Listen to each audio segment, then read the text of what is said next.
Akíwa pé àkátàárọ̀, akíwa tẹ̀ṣọ́, akíwa tológun wípé ẹ̀kálẹ́ o, ẹ̀kátàárọ̀, a kú dédé àkókò yìí, a kú kó lè dá tí gbogbo wa bá kiri, kò ní bàjẹ́ lágbára àṣẹ Èdùmàrè, kò dẹ̀ ní sún wa, kò ní rẹ̀ wá o. Mo kí bàbá mi, bàbá dáadáa, Professor Adébánjí Akíntóyè. Bàbá kọ́lọ́run ọba Elédùmarè tó ṣílẹ̀kùn ọjọ́ ìní kó túbọ̀ bá wa lọ ẹ̀mí yín, kárí yín pẹ́pẹ́pẹ́pẹ́pẹ́, kárí yín pẹ́pẹ́pẹ́pẹ́, kẹ́ fi ọwọ́ yín méjèèjì báyìí kẹ́ fi gba ẹ̀tọ́ àwọn ọmọ káàrọ̀ òjíire, kẹ́ fi gbà fún wa. Àmín àṣẹ Èdùmàrè. Mo wá tara bẹ́ẹ̀ mo kí bàbá mi Májàsọ́lá Olóyè Adéyẹmọ Ìgbòho Òòṣà, àpáta pààrà, ọkùnrin tó ṣe dojú ìjà kọ ó ṣèwọ òrìṣà. Kì í sà bàbá, mo gbà ládùúrà pé ẹni mọ sàárè ọmọ o, ó ti wù kẹ́ pẹ́ láyé tó ẹni mọ sàárè ọmọ. Mo gbà ládùúrà pé ẹ máa kó wa délẹ̀ lérí. Àmín àṣẹ Èdùmàrè. Mo kí ọ̀gá mi dáadáa, Mr. Ọláyọmí Kóìkì, tí wọ́n jẹ́ olùdásílẹ̀ ìkànnì tí a wà yìí tí a ti ń gbóhùn sáfẹ́fẹ́. Mo kí yín sà pé ẹ kú iṣẹ́ takuntakun, ẹ kú kó lè dá. Ẹ kú àdúró ti àwọn ọmọ káàrọ̀ òjíire lọ́sàn-án, láàárọ̀, lálẹ́. A kí yín, ẹ ṣé gan ni. Bí ẹ ti ń wọlé, ẹ bá wa, ẹ ṣe ìrànlọ́wọ́ fún wa, ẹ share ètò yìí kó kan Ọ̀yọ́ State Government lára. Mo wá tara bẹ́ẹ̀ mo kí gbogbo ẹ̀yin olólùfẹ́ wa tí ẹ ti ń darapọ̀ mọ́ wa, àtàwọn tó sì wà lójú ọ̀nà, gbogbo àwọn olólùfẹ́ wa, olólùfẹ́ ọmọ káàrọ̀ òjíire, yálà o nífẹ̀ẹ́ ìkànnì tàbí o nífẹ̀ẹ́, tó bá ti jẹ́ ẹni tó nífẹ̀ẹ́ sí ilẹ̀ káàrọ̀ òjíire tó dẹ̀ fi inú kan ọkàn tó fi ń ṣiṣẹ́ fún ilẹ̀ káàrọ̀ òjíire, mo gbà ládùúrà pé gbogbo yín pátápátá ẹ̀ ní ṣubú dànù, ẹ̀ ní róńgbé sọnù bí òṣèré ọmọ, ẹ̀ ní fi ọwọ́ yín méjèèjì bá, ẹ̀ ní fi gbọ́mọ sí. Àmín àṣẹ Èdùmàrè. Àjọmọ̀ adélẹ̀ lérí ni, àṣẹ wà. Ẹ bá mi share ètò yìí, ẹ bá mi pín, ẹjọ́ kàn wọ́n lára. Nítorí pé nínú kan fọwọ́ mú ìró ẹkùn tàbí kẹ́ divide ìlú yìí fún wa, ẹ má ṣe kan o. Bẹ́ẹ̀ ni, ẹ má ṣe ìkan. Ìzídà kẹ́ fọwọ́ mú ìró ẹkùn. Ẹ káàbọ̀ sórí ètò, ẹ ṣeun, àjọ ń ṣètò náà ni o.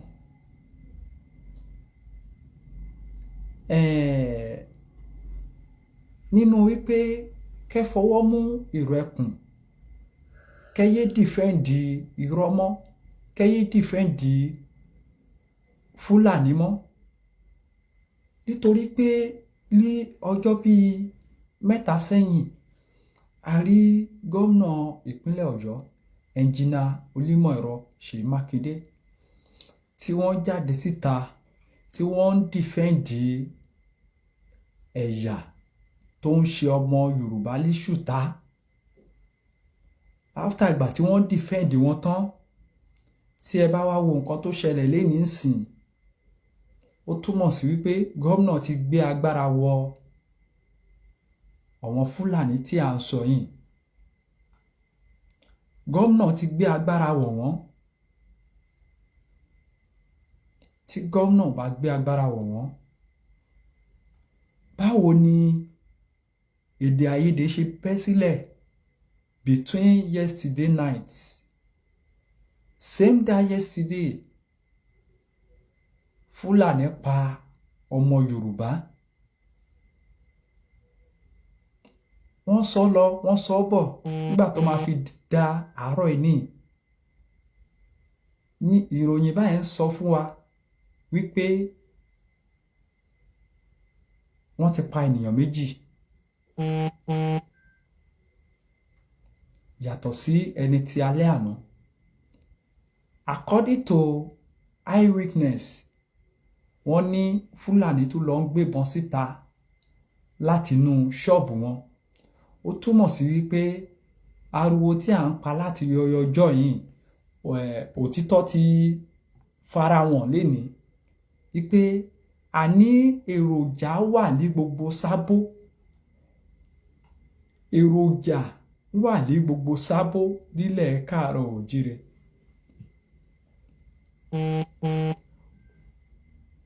Ohun ìjà tó ṣe pé nígbà tí ó bá di kàràǹgídá tí àwọn ẹ̀yà Haúsá Fúlàní fẹ́ fi kọjú ìjà sí wa, ó wà ní àkàtà wọn nínú àwọn Sábó tí wọ́n wà.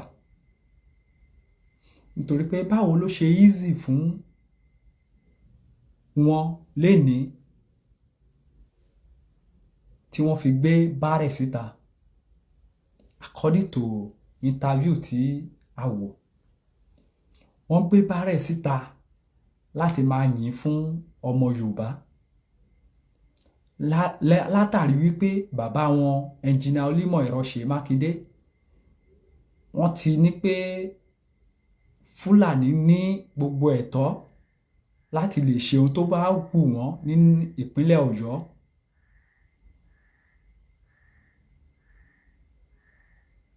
Ṣùgbọ́n à ń sọ, a tó padà ń tún sọ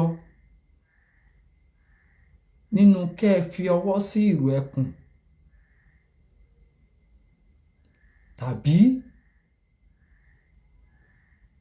kẹ́ ẹ separate ohun tó ń jẹ́ àwa àti Fúlàní àti Haúsá, kẹ́ ẹ separate wa finally ẹ máa ṣe kán ni o. Bẹ́ẹ̀ ni. Ó jẹ́ nǹkan tó jẹ́ ọgbẹ́ ọkàn fún mi nígbà tí èó Ọ̀yọ́ state governor tí wọ́n ní ọmọ Yorùbá lọ̀ wọ́n, tí wọ́n tún wá jáde síta tí wọ́n wá ń dìfẹ́ǹdì wọn ò wá ṣe pamọ́ mọ́ sìn, wọ́n ti jẹ́ kó yé wa wípé àwọn ní problem wa. Torí pé tí ò bá rí bẹ́ẹ̀, kí ló fún ẹnjìnà Olúmọ̀ẹ̀rọ Ṣèyí Mákindé ní guts láti pé kó wá máa wá fún press conference pé àwọn ò fẹ́ kí any local security kankan tó ṣiṣẹ́ mọ́ nínú ní gbogbo ohun tó ń jẹ́ gbogbo agbègbè ìpínlẹ̀ Ọ̀yọ́.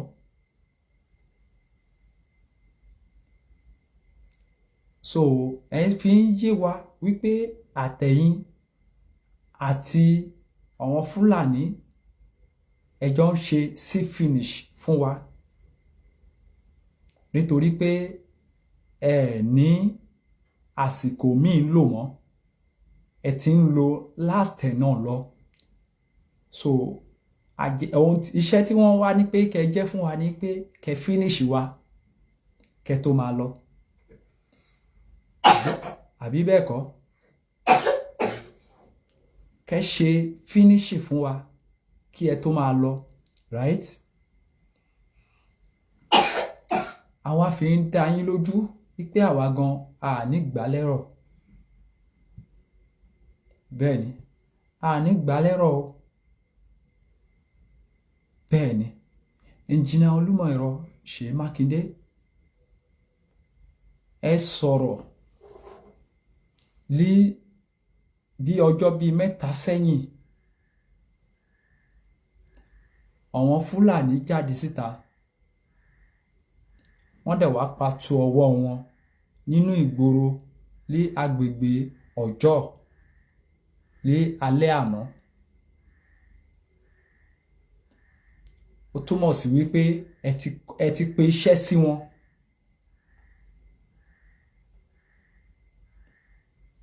Ìrù ẹkùn lọ́wọ́n ní wọ́n fẹ́ lọ rescue àwọn ọmọ tí wọ́n kó.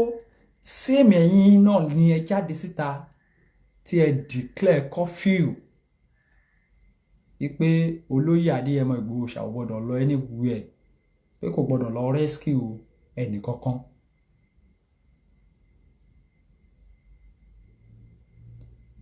Ẹ̀yin ọmọ Yorùbá, mo wá kẹ́ máa dé o, torí pé ẹ rójú olè ńlẹ̀ ẹ mú. Ẹ rójú olè ńlẹ̀ ẹ mú. Ibi tí ẹ ń fọkàn sí gẹ́gẹ́ bí mo yẹ sọ lórí ètò lánàá, ọ̀nà ò sí ń bẹ̀ o. A ní ìṣòro pẹ̀lú President Bola Ahmed Tinubu. Yes, as in, mo dúró lérí ohun tí mo ṣì ń sọ láti ilẹ̀. A ní problem pẹ̀lú President Bola Ahmed Tinubu ọmọ olódòdẹ. Àwa ò ń ṣe olóṣèlú, ṣùgbọ́n tó ń tọ́ bá dé ẹ̀já sọ.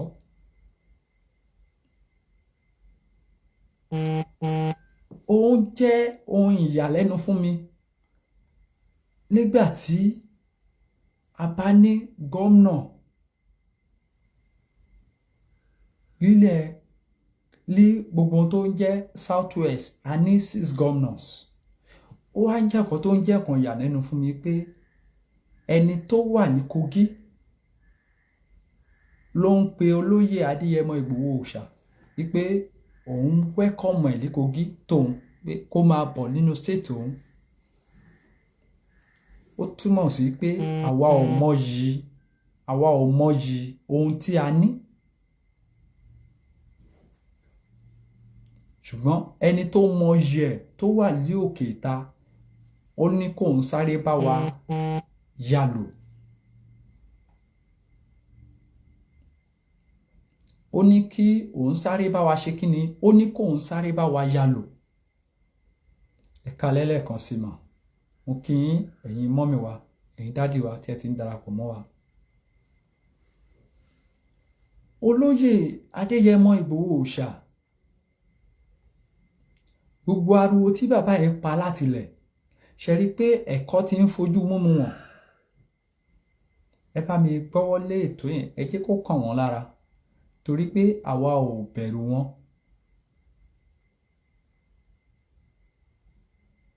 Bẹ́ẹ̀ ni, a ti sọ orí ìkànnì tí ẹ wá yẹn ló jẹ́ the last man standing, tí a nítorí pé bóyá kẹ́nìkan má sọ òkè dilẹ̀ ká wá ìtorí ẹ̀ka ní àní sọ̀rọ̀ mọ́, ó ṣèwọ̀ òrìṣà. Ohun tí ó ń jẹ́ iṣẹ́ ọmọ káàárọ̀ òjíire táwa ti gbé dání, àwa ti gbé dání. And I keep láti máa sọ wípé no going back, no retreat, no surrender. Bẹ́ẹ̀ni, ẹ̀jẹ̀ tí àwa jẹ́, àwa ò gbọ́dọ̀ dá, ó ṣèwọ̀ òrìṣà, ó ṣèwọ̀. Kò dẹ̀ sí nǹkan tí ẹ bá gbọ́ lórí ètò yìí tó ń ṣe from right place, tí òun ṣe àti ẹnu olóyè Adéyẹmọ Ìgbòho Òòṣà lẹ ti ń gbọ́. Torí pé ẹ ní dédé rí wa ká jáde síta ká dédé wa máa sọ ohun tí bàbá ọ̀fà fi rán wa. Gẹ́gẹ́ bẹ́ ṣe mọ̀, the spokesman to Ìgbòho, Mr. Ọláyọmí Kóìkì, ni wọ́n ní iléeṣẹ́ tí àti gbóhùnsáfẹ́fẹ́ tó túmọ̀ sí pé before ká tó pass message ti wá láti ọ̀dọ̀ bàbá wa olóyè Adéyẹmọ Ìgbòho Òòṣà. Ohun tí bàbá ní ká máa ké ṣe yín létí ni wípé gómìnà Olúmọ̀ẹ̀rọ Ṣèyí Mákindé, gbogbo ọ̀nà ni wọ́n ń gbà láti tako ìrù ẹkùn. Gbogbo ọ̀nà, gbogbo ọgbọ́n ni wọ́n ń dá láti já ìrù ẹkùn bọ́, tí Ọlọ́run ọba ò dẹ̀ ní jẹ́ kó ṣeé ṣe fún wọn, tí Ọlọ́run ọba tó ṣílẹ̀kùn ọjọ́ ìní tó mọ̀ wípé àwa ọmọ káàárọ̀ òjíire ló ń ṣe ilẹ̀ ń fún, òun ò ṣe fún Fúlàní, òun ò ṣe fún Haúsá Fúlàní. Èwo ni ká má lè rìn ní òkè ìta ká tún délé wa ká tún máa fọrùn rọ́ nítorí pé bí ẹ lọ sí ilẹ̀ Haúsá bí ẹ lẹ́fẹ́ lọ máa gbé bẹ́ẹ̀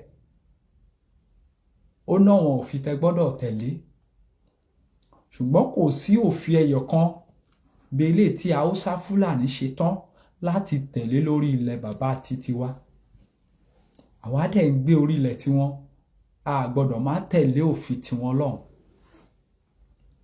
kódà tí o ò bá tẹ̀lé òfin wọn ibẹ̀ ni wàá ti fi òkúta tí wọ́n ti fi dá àrà sí ẹ lára débi pé wọ́n á fi òkúta wọ́n á fi pa ẹ́ ṣùgbọ́n táwa bá wá gbìyànjú irú ẹ̀ ní báyìí a wá di wípé ìjọba tó jẹ́ èèyàn tiwa náà látún wá máa fi páńpẹ́ òfin gbé àwa kódà tọ́wọ́n bá tún wá tẹ ojú tiwa mọ́lẹ̀ ní báyìí tó tún ṣe bó ṣe wù wọ́n a ní ríjọba kankan kí wọ́n sọ wípé wọ́n fi ọmọ Haúsá Fúlàní ẹyọ kan belé jófin ẹ̀yin ìjọba kí la ṣe fún yín kí la rà ń gba yín tí a sanwó tó fi wá jẹ́ pé ẹ̀mí àwọn ọmọ mẹ̀kúnnù lè fi ń play jókà òṣèlú gómìnà Onímọ̀-ẹ̀rọ Ṣèyí Mákindé tó bá jẹ́ wípé olóyè Adéyẹmọ Ìgbòho Òòṣà béèrè ìpínì lọ́wọ́ yín àbá tún máa sọ wípé àbí torí owó tí olóyè Adéyẹmọ Ìgbòho Òòṣà ń béèrè lọ́wọ́ yín lẹ́yìn ṣe fẹ́ fọwọ́ sí ìrò ẹkùn kó ṣiṣẹ́ dé ìpínlẹ̀ Ọ̀yọ́ ṣùgbọ́n gbogbo wa la rí gbogbo wa la dẹ̀ ń gbọ́ gbogbo tí olóyè ń sọ látilẹ̀ pé ẹ kọ̀ fóun láàyè òun ò béèrè owó lọ́wọ́ yín but gbogbo ohun tó ń ṣe Onímọ̀-ẹ̀rọ Ṣèyí Mákindé ni pé àwọn àṣírí kan ti wà tí former Ekiti State Governor Ayọ̀délé Fáyọ̀ṣe tí wọ́n ti tú gẹ́gẹ́ mo yẹ sọ lánàá so àwọn àṣírí yẹn ní wọ́n ti wá rí pé àṣírí wọn ti tú síta òun lẹ fi rí tí wọ́n fi ń dá gbogbo ọgbọ́n láti ṣiṣẹ́ against President Bọ́lá Ahmed Tinubu ọmọ olódòdẹ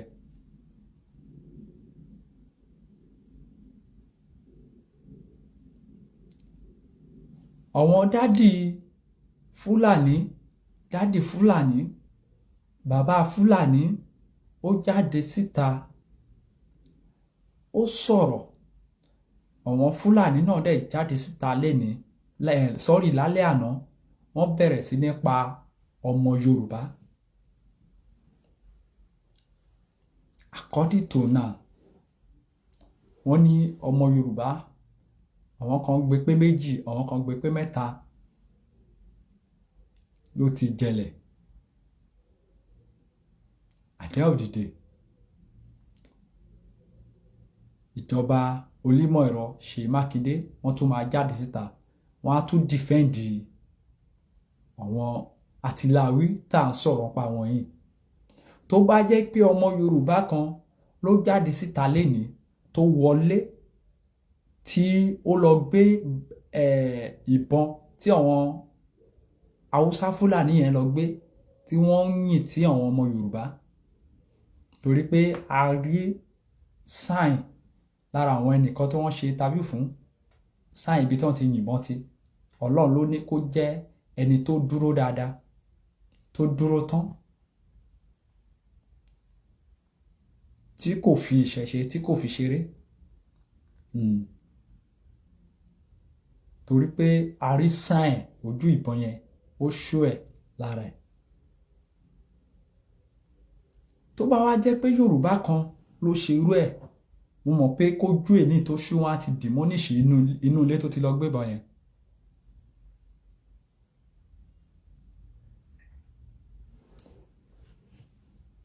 kí nìdí tí ẹnjìnà Olúmọ̀rọ̀ Ṣèyí Mákindé ṣe ń ṣe gbogbo nǹkan tí wọ́n ń ṣe yìí ẹ ní nǹkan kan gbà lọ́wọ́ àwọn ará ìlú mọ́, right?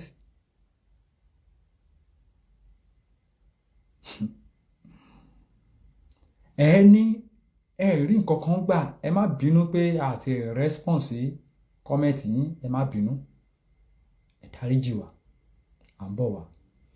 Now ẹ ní ẹ tí ẹ rí ẹ nídìí ìbò ará ìlú mọ́, so the next thing ni wípé kẹ́ finish ìlú bàbá tiyín kẹ́ tó máa lọ. Tí ẹ bá wá bà ẹ̀dẹ̀ jẹ́, ẹ jọ̀ọ́, ibo ni ẹ wá ń padà tó wá, ibo ni àwọn ọmọ yín, bóyá tó bá wá di ọjọ́ ọ̀la, bóyá àwọn ọmọ yín gan tẹ̀ tó wá ní interest nínú òṣèlú, ibi tí ẹ ti wá bàjẹ́ yẹn tẹ́ ti tà fún Haúsá Fúlàní. Báwo ni àyè ṣe lè tún lè gba àwọn ọmọ tiyín mọ́? Ẹ̀jìnà Olúmọ̀ẹ̀rọ Ṣèyí Mákindé, ẹjọ́ tí ẹ máa jẹ́ pọ̀, torí pé ẹ ti kọ ìtàn tí ò ṣeé gbọ́ sétí, ẹ ti kọ kalẹ̀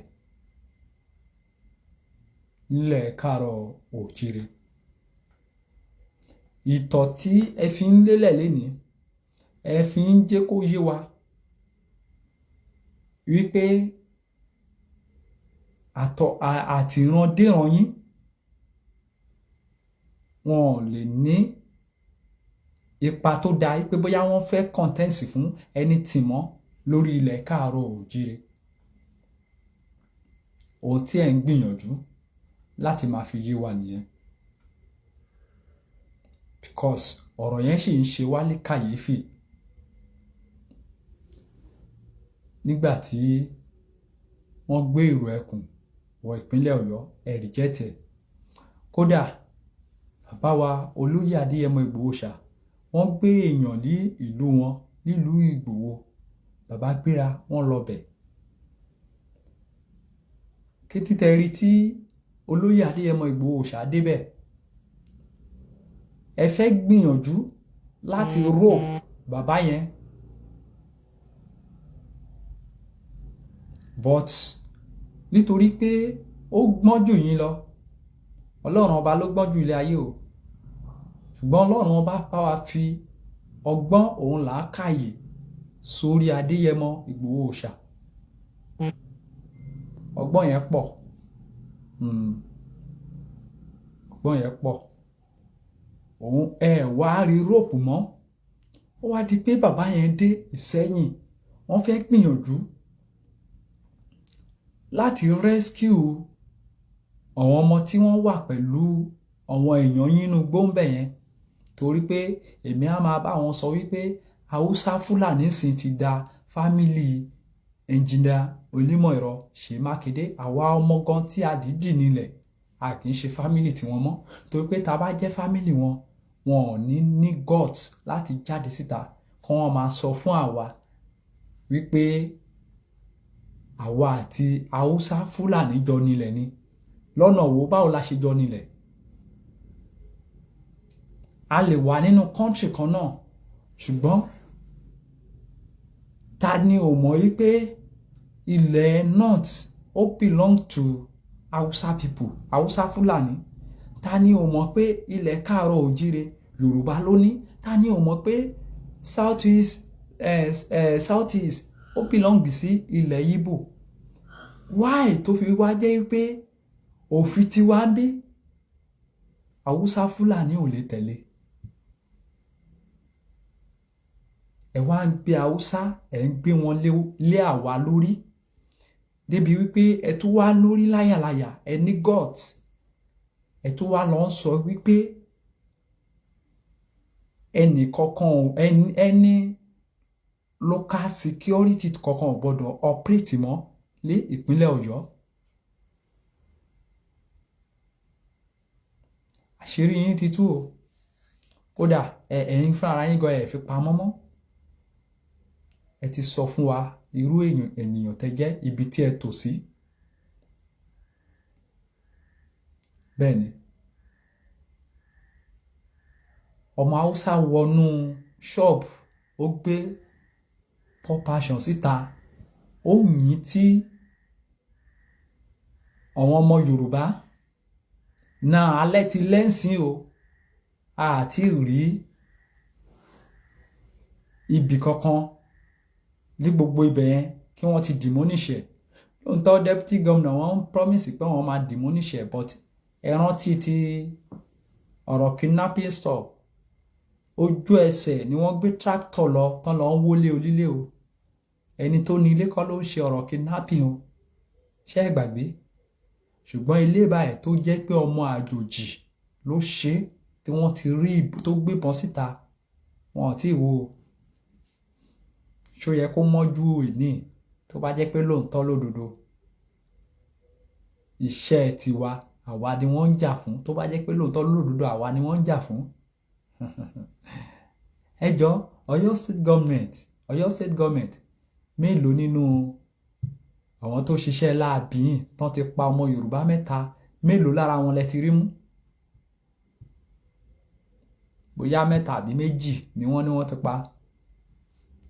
Mi tí mọ tìjẹ̀ níwọ̀n, ṣùgbọ́n ìròyìn kan ń gbé pé 2, ìkan ń gbé pé 3.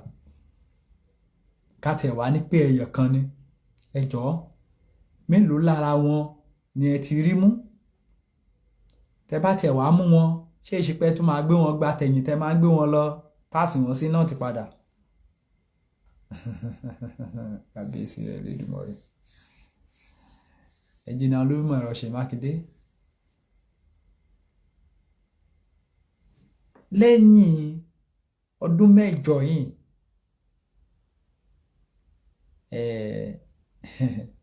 ìtàn tí ẹ kọ kalẹ̀ yìí, tẹ́ ń kọ kalẹ̀ yìí, àrọmọdọ́mọ yín wá jẹ́ ń bẹ̀, kò sí bẹ́ẹ̀ ṣe lè escape ẹ̀.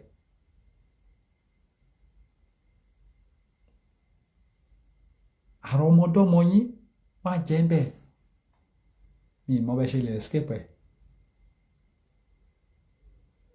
Ẹ má dẹ̀ gbàgbé ohun tó ń tọ́ lọ́dún eégún. Bí a dá 20 ọdún, bí a dá 30 oṣù, ọdún kan ń bọ̀ wá kù ọ̀la. Bẹ́ẹ̀ ni, ó dà pé ní bíi 11 to 10 months lọ́fíìsì. Ó ń bọ̀ wá kù ọ̀la. Gbogbo agbára tó ń ṣe yín bẹ́ẹ̀ ni pé ẹ̀yin nìkan ni, ó ń bọ̀ wá kù ọ̀la. Bàbá wa Adéwọ̀lú Rasheed Ládọjà tí wọ́n fà yín wá lọ́jọ́ kìíní àná, tí wọ́n sọ yín di ènìyàn tán. Ǹjẹ́ at the end of the day, ṣé ẹ padà fojú olóore bàbá yẹn, ṣé ẹ padà fi gúngi?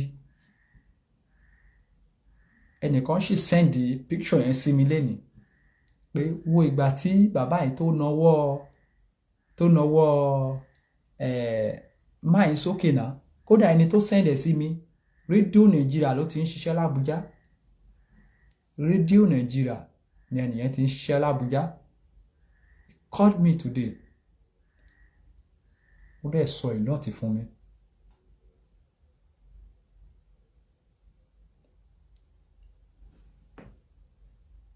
As in, bàbá yẹn nawọ́ yín sókè, òun ló fà yín wá. Bàbá yẹn wá ní àǹfààní láti dé orí àpèrè bàbá tiwọn. Bàbá yẹn ń ṣe dáadáa, bàbá yẹn ń ṣe gbogbo kan bó ṣe yẹ kó lọ, bó ṣe yẹ kí ojúlówó ọba máa ṣe. Ṣùgbọ́n kété tí ẹ rí pé bàbá yẹn ti ń gbógun ti àwọn Fúlàní tó jẹ́ mọ̀lẹ́bí tiyín, ẹ bẹ̀rẹ̀ ìjà pẹ̀lú bàbá yẹn. Débi pé ẹ ti ń sọ̀rọ̀ wípé ẹ fẹ́ rọ bàbá lóyè. Òun mọ̀ pé ibẹ̀ yẹn ò ṣe é lọ rárá. Gbogbo nǹkan tí ẹ fẹ́ fi róòpù bàbá yẹn náà, gbogbo ẹ̀ náà la mọ̀.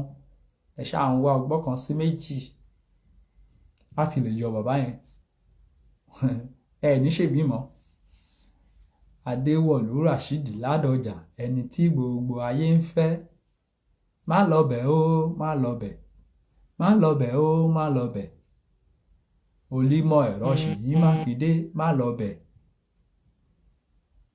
má lọbẹ̀ yẹn. Ẹni tí ayé ń fẹ́ ni bàbá wa Adéwọ̀lú Rasheed Ládọjà. Bàbá dáadáa,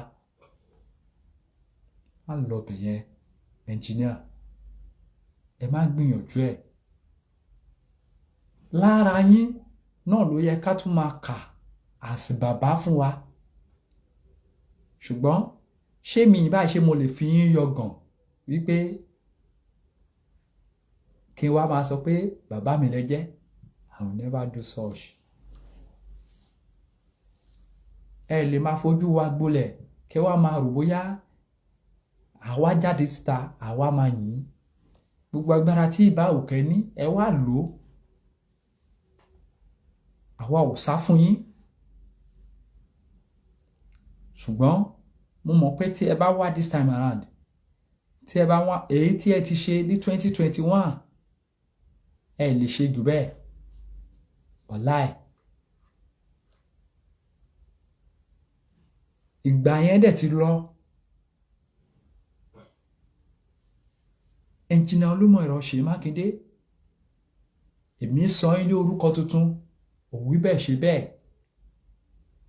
Bẹ́ẹ̀ ni, òwí bẹ́ẹ̀ ṣe bẹ́ẹ̀. Ó ní kí Haúsá Fúlàní wá máa pa wá. Bẹ́ẹ̀ ni wọ́n dẹ̀ ti bẹ̀rẹ̀ láti alẹ́ àná.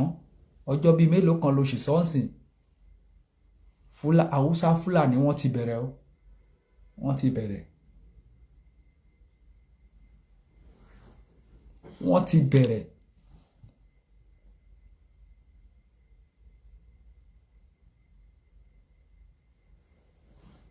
Ọmọ tí yín ń sùn nínú AC lọ́wọ́lọ́wọ́. Ọmọ tí yín ń gbádùn lọ́wọ́ ìlú tó dáa. Ṣùgbọ́n ọmọ mẹ̀kúnnù wà nínú igbó níbi tí yóò ti nójú oorun pẹ̀lú bandit.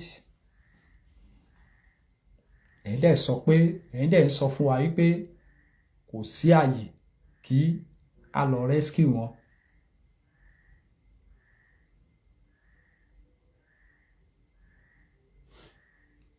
Ẹni kò sí àyè, ọmọ mẹ̀kúnnù wà nínú igbó níbi tí òjò òtútù gbogbo ẹ̀ ti ń pa wọ́n.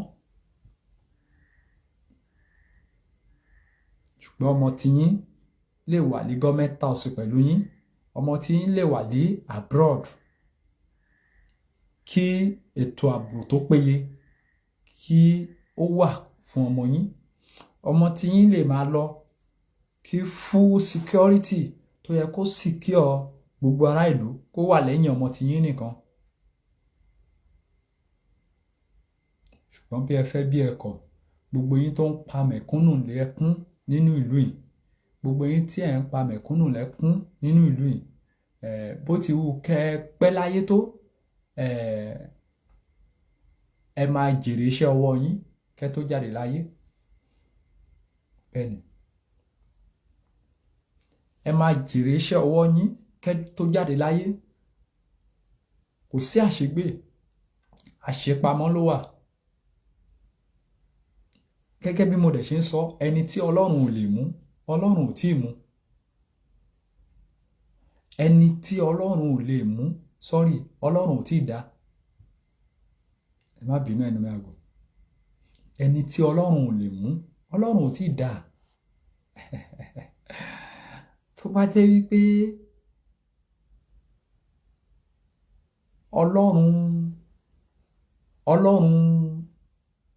Ọlọ́run ò lè mú ẹnìkan ní, bàbá Sàràkí ṣì máa wà dèní.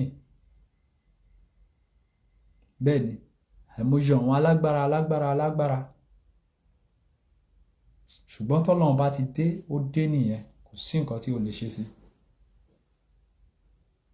Bẹ́ẹ̀ ni. Kò dẹ̀ sí awáyé má lọ, Ọlọ́run nìkan ló máa kù sílé ayé. Bẹ́ẹ̀ ni. Ọlọ́run nìkan lọ́ba tí kì í kú, tí kì í ṣá. Ẹ continue. à ń bá yín kọ́ kalẹ̀ ìtàn ń sọ nípa tiyín ìtàn yẹn ń sọ lọ right now. ìkan lára yín lọ́jọ́ kìíní àná ẹgbẹ́ Àgbẹ̀kọ̀yà ló lọ àwọn àgbẹ̀ tí wọ́n ń dá oko wọn jẹ́jẹ́ ló lọ kó bọ̀tì torí pé ó ti ní àǹfààní sí iṣẹ́ ológun tí ó lọ ń pa kó tó di pé bàbá wa Tafa Adéoyè wá rescue àwọn àgbẹ̀. ìkan náà lẹ́yìn náà tún ṣe lénìí à ń sọ tẹnìyẹn lọ́wọ́lọ́wọ́ náà tìyín náà ilé tẹ̀ ń ṣe lọ́wọ́lọ́wọ́ báyìí tẹ̀ ní Fúlàní lọ́mọ ìyá yín à ń bá yín kọ́ kalẹ̀ náà. ohun tó dẹ̀ ń tán lọ́dún eégún ọdún kan ń bọ̀ wá kù ọ̀la o ó ń bọ̀ wá kù ọ̀la ojú yín ló ti pẹ́ before you know náà kẹ́ tó bẹjú wẹ̀yìn ẹ ti da former governor.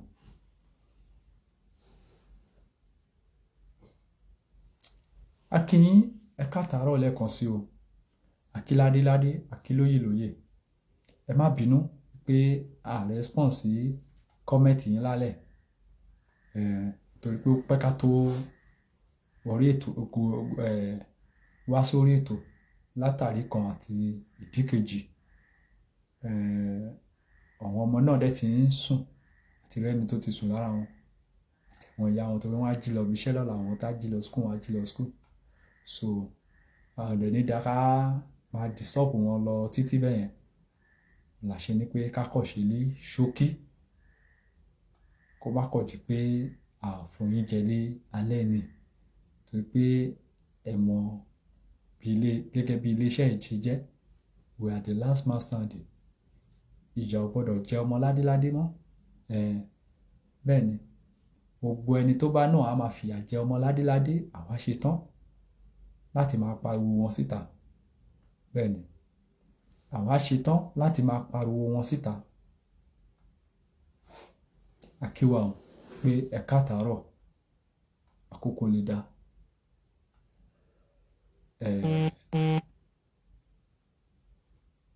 mo gbà ládùúrà pé ọba mi Èdùmàrè á gbà wá lọ́wọ́ àwọn ọ̀tá ilé ọ̀tá òde ọ̀tá ilé ọ̀tá òde ọba mi Èdùmàrè á gbà wá o á gbà wá lọ́wọ́ wọn àwa la máa rẹ́yìn wọn bí wọ́n fẹ́ bí wọ́n kọ̀ àwa la máa rẹ́yìn wọn àmì àṣẹ Èdùmàrè mo kí yín ó dàárọ̀ gbogbo wa la máa sun oorun ayọ̀ èyí tí ẹ̀dẹ̀ṣẹ̀ ń wọṣẹ́ náà àṣeyẹ lẹ máa ṣe o